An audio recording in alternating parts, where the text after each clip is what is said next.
Во основното училиште Малина Попиванова деновиве се работи на реконструкција и обнова на училниците во училиштето. Моментално се завршени поголемиот дел од училниците, со што се заменјат и училишните клупи и подот, а се очекува и бојадисување и реновирање на останатите училници. Ова е на иницијатива на директорот на училиштето Благој Петров, кој заедно со својот тим работи на реновирањето.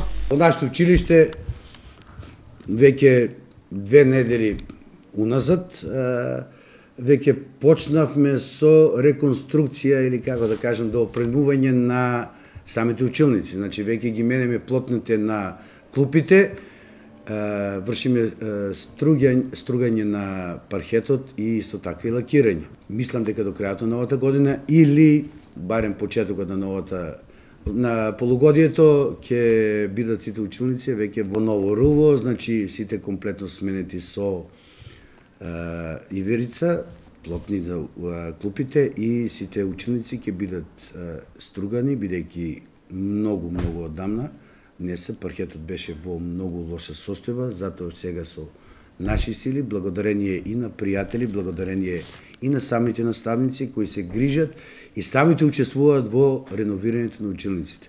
Во понатамошните активности ќе бидат вклучени и родителите на учениците, па со комплетното реновирање се очекува да се заврши до нова година. Покрај училниците во план е реновирање и на спортската сала, со што ќе биде бојадисана, а ќе биде заменет и подот, за да учениците од второто полугодие одржуваат настава по спорт и спортско образование во подобри услови. Сите активности и реконструкции се реализираат со средства од сопствениот буџет на основното училиште Малина Попиванова.